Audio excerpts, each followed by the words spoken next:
नमस्कार दोस्तों, स्वागत है आप सभी का एक बार फिर से हमारे चैनल हिंदी पौराणिक कथाएं में। आज की यह कहानी जो मैं आपको सुनाने जा रहा हूं, यह कहानी बहुत ही ज्ञानवर्धक कहानी है। जो लोग इस कहानी को पूरे मन से और दिल से सुनते हैं, उसके घर में कभी भी कोई कलेश उत्पन्न नहीं होगा। उसके घर में हमेशा सुख और शांति बनी रहेगी। उसके घर में माता लक्ष्मी का सदा आगमन रहेगा। तो सब्सक्राइब कर लीजिए हमारे इस चैनल को, ताकि नए आए वीडियो की नोटिफिकेशन सबसे पहले आप तक पहुंचेगी।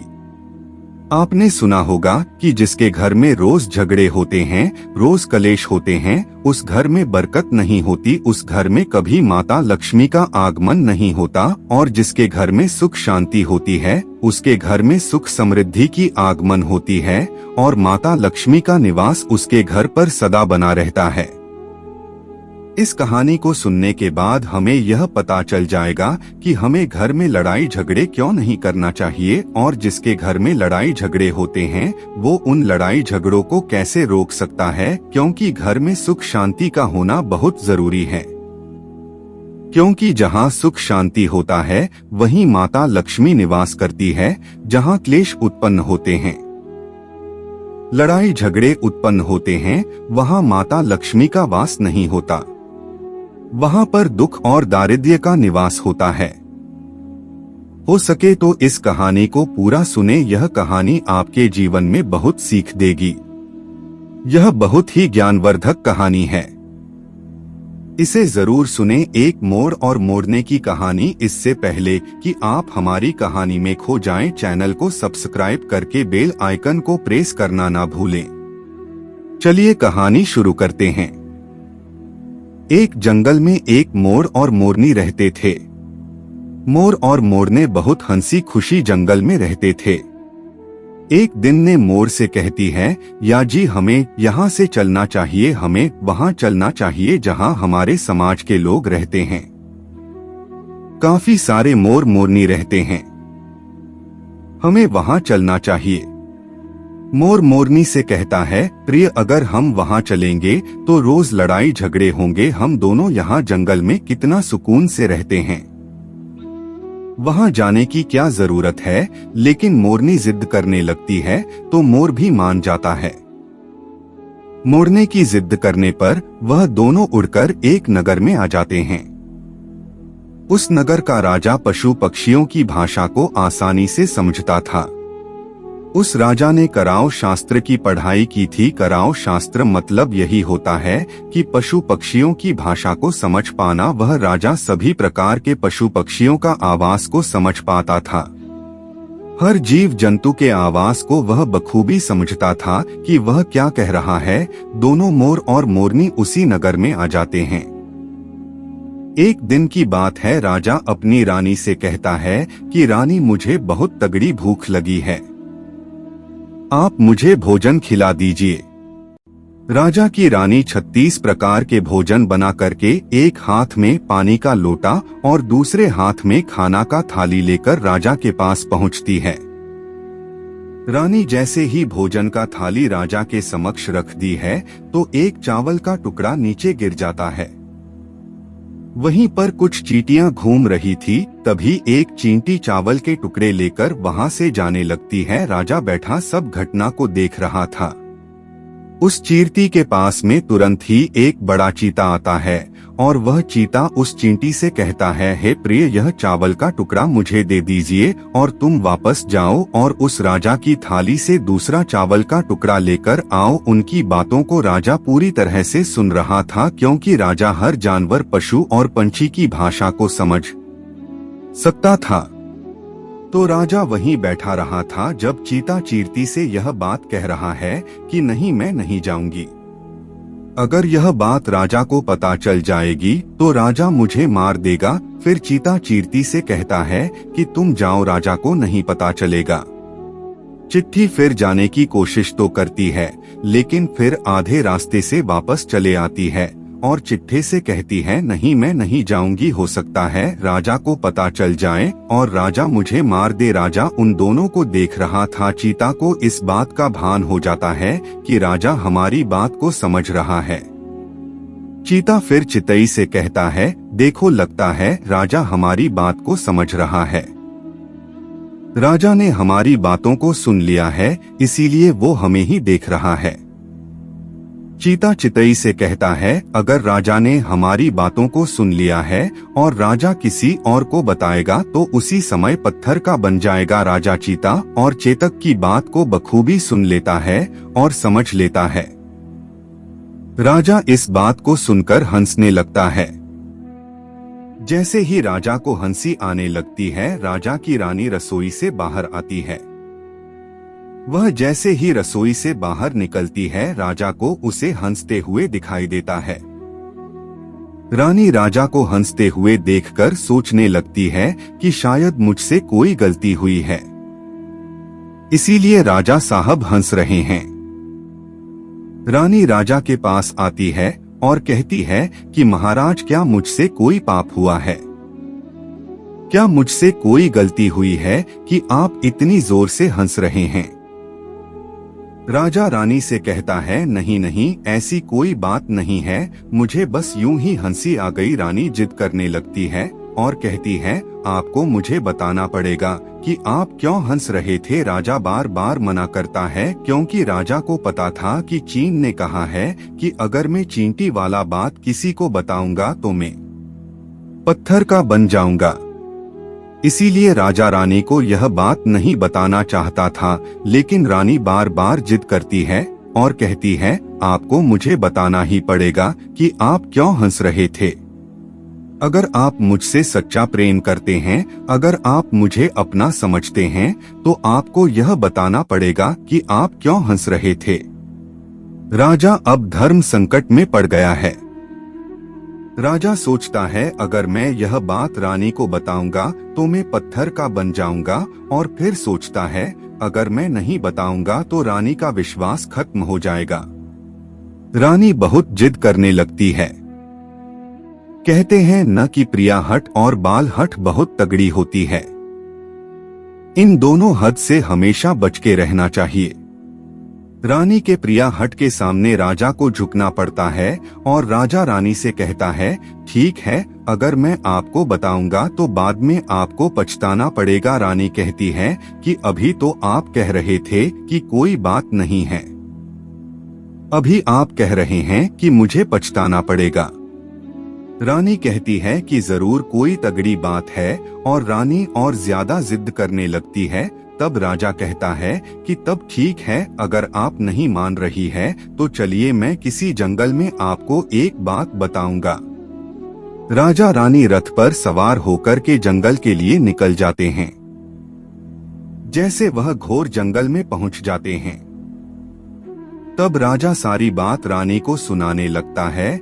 जैसे ही राजा थोड़ी थोड़ी बात रानी को सुनाते गया, वैसे वैसे वो को धीरे धीरे पत्थर का बनता गया। जैसे राजा ने आधी बात रानी को सुनाई, वह आधा पत्थर का हो गया। राजा फिर रानी से कहता है, रानी मैं धीरे धीरे पत्थर का बनता जा रहा हूँ, तुम बाद में बहुत पछताओगे। रानी कहती हैं, वे राजा साहब के महाराज, थोड़ी सी बात बची है, आप उसे भी सुना दीजिए। राजा पूरी बात बता देता है और राजा पूरा पत्थर का बन जाता है। रानी की इस जिद के कारण राजा पूरा पत्थर का बन जाता है। रानी रोने लगती है और रानी उस पत्थर को हिलाने की कोशिश करती है, लेकिन भारी भरकम पत्थर कैसे हिला पाती, क्योंकि राजा बहुत ही भारी था। राजा पत्थर का बन जाता है और उधर रानी सर पटक कर रोती है, छाती पीटती है, विलाप करती है और किसी जीव जंतु से सहायता के लिए गुहार करती है। इन सब कहानी को मोर और मोरनी बखूबी देख रहे थे, अपनी आंखों से देख रहे थे। रानी के विलाप को देखकर मोर मोरने को दया आ जाती है। मोर मोरनी से कहता है, यह होता है प्रिय हट, अपनी इसी प्रिय हट की बजाय हम उस जंगल में कितना खुशी खुशी रहे थे और यहाँ चले आए। मोरनी मोर से कहती है कि प्रिय रानी बहुत दुखी हो रही है, हमें इसकी सहायता जरूर करनी चाहिए। यह इतना विलाप कर रही है, इसकी ज्यादा तो सहायता हम नहीं कर सकते, लेकिन कम से कम को धीरज तो दे ही सकते हैं, यानी उसको विश्वास तो हम दिला ही सकते हैं। यही सोचकर मोर और मोरने उस रानी के पास जाते हैं और जाकर के रानी को कहते हैं कि रानी साहिबा, जो हुआ वो तो गलत हुआ, लेकिन आप जरा धीरज रखिए, अपने आप को थोड़ा संभालिए, आपके पीछे पूरा राज्य है, राजा तो पत्थर का हो चुका है, अब आपको आपके राज्य का कारोबार आपको ही संभालना है। रानी मोर मोरने की बात सुनने के बाद कहती है, भाई मोर मोरने, मैं अपने आप को कैसे संभालूं, क्योंकि अब तो मेरा संसार ही उजड़ गया है, क्योंकि मेरा पति परमेश्वर पत्थर का बन चुका है और मैं क्या करूं। प्राणी की यह बात सुनते ही उधर मोरने के मुख से यह निकल जाता है, राजा पत्थर के कैसे हो गए? राजा तो इंसान थे, अच्छे भले थे, लेकिन एक पत्थर के कैसे हो गए? रानी वही बात बताने लगती है जो राजा ने चिट्ठी वाली बात रानी को बताई थी। रानी वही बात मोर और मोरने को बताने लगती है और रानी भी धीरे धीरे करके पत्थर की बन जाती है। और जब रानी पत्थर की हो जाती है और राजा तो पत्थर का हो ही चुका था, जब दोनों पत्थर के हो जाते हैं, उधर मोर मोरनी को चिंता सताने लगती है। उधर मोर और ने बहुत दुखी हो जाते हैं। मोर मोरने को यह चिंता सताने लगती है कि यह विपत्ति हमारे ऊपर भी आ सकती है, क्योंकि राजा भी उसी चींटी वाले बात से पत्थर का हो चुका है और रानी भी उसी चींटी वाली बात से पत्थर का हो चुकी है। मोर मोरनी से कहता है, हम पर भी खतरा मंडरा रहा है, क्योंकि तुम स्त्रियों से कोई भी बात छिपी नहीं है। मोर ने मोर से कहती है, या जी यहाँ से हम दूर चले क्या? मोर मोरनी से कहता है कि वे को दूर जाने से क्या फायदा है, यह संकट तो धरती के किसी भी कोने में हमारा पीछा नहीं छोड़ेगा, यह खतरा तो हमेशा हमारे ऊपर मंडराते रहेगा। अगर जाने अनजाने में यह हमारे मुख से निकल गई तो हम भी पत्थर का बन जाएंगे। इसी बात को लेकर मोर और ने बहुत दुखी हो जाते हैं, बहुत चिंतित हो जाते हैं। रात दिन उनको यह दुख खाया जाता है, यह सोचकर बिना भोजन करते हैं और न चैन से सोते। बस रात दिन उनको यही दुख सताती है, यही टेंशन रहती है कि यह बात उनके मुख से निकल न जाए। यदि हमारे मुख से यह बात भूल कर भी निकल गई तो दोनों पति पत्नी पत्थर का बन जाएंगे। यही सोचकर मोर ने दिमाग लगाया कि यदि मैं सारी चींटियों को खत्म कर दो तो यह सब खत्म हो सकता है, क्योंकि यह सारा कर आधा तो चींटियों का है। मोर मोरनी से कहता है, प्रिय, अगर हम सृष्टि से सारी चींटियों को खत्म कर दें तो चींटियों का संकट समाप्त हो जाएगा। और मोर मोरने इस बात से राजी हो जाते हैं और सभी चींटियों को मारकर खाना शुरू कर देते हैं। मोर और मोरने का इतना आतंक हो गया था कि सभी चींटियां डर के मारे और भी के धरती के अंदर जाकर छिप गई। मोर और ने ऐसी निगरानी रखते हैं कि उन्हें जहां भी चीरती दिखती है तुरंत दबोच लेते हैं। कोई भी चीरती मोर और मोरने के इस आतंक के वजह से बाहर ही नहीं आती थी। सभी चींटियों ने जमीन के अंदर अपना बिल बनाना शुरू कर दिया और जमीन के अंदर ही जाकर बैठ जाती। उसी समय बीतने के बाद चींटियों को भूख सताने लगी, क्योंकि भोजन तो बिल में मिलता नहीं, भोजन तो बाहर मिलता है। जैसे भोजन लेने के लिए चितई बाहर आती, मोर उसे दबोच लेता है और उसे जान से मार देता। एक चिट्ठी और एक चिता बिल के अंदर भोजन के लिए तड़पते हुए श्री हरि विष्णु का जोरदार भजन करने लगे। भक्ति करते करते उन्हें यह भी मालूम नहीं था कि वह कहाँ है, कहाँ नहीं है।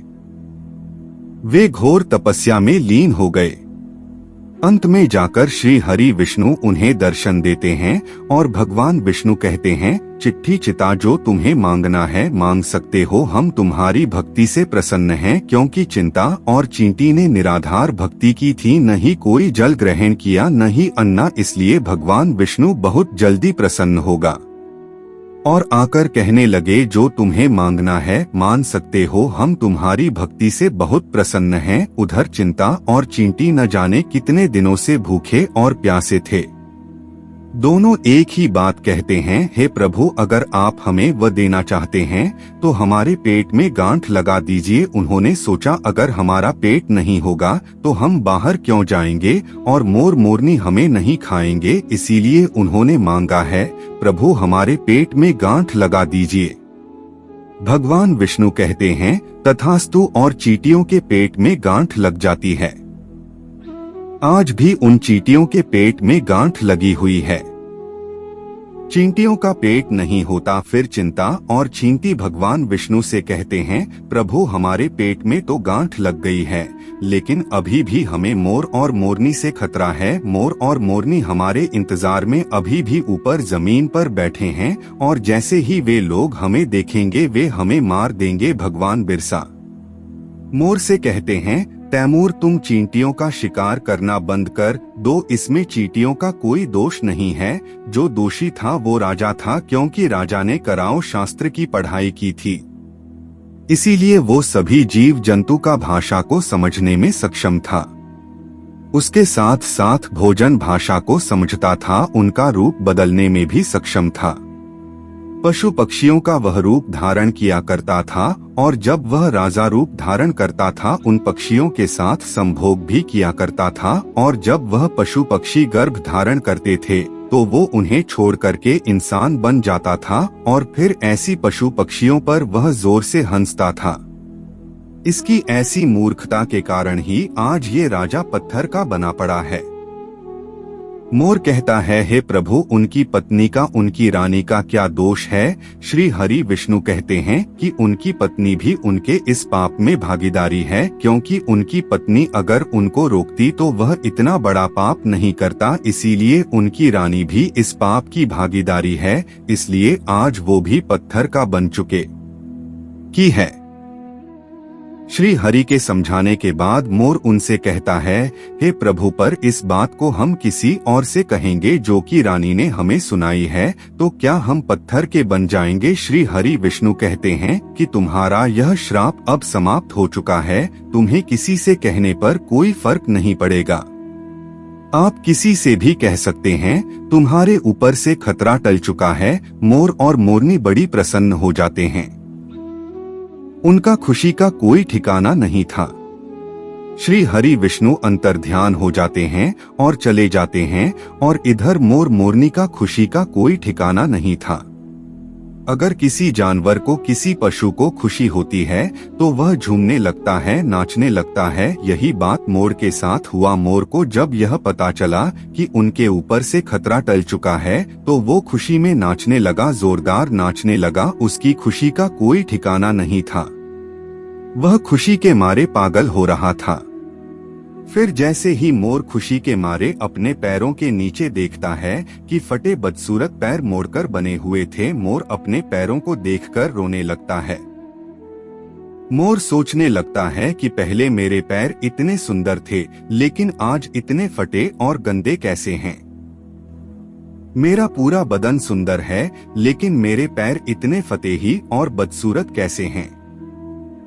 मोर के पैरों का फटने का कारण चींटी खाना था, क्योंकि उसमें बहुत सारी चींटियां मार मार कर खा गई थी और मोर ने भी उन्हें खा गई थी, इसीलिए उनके पैर फट गए थे।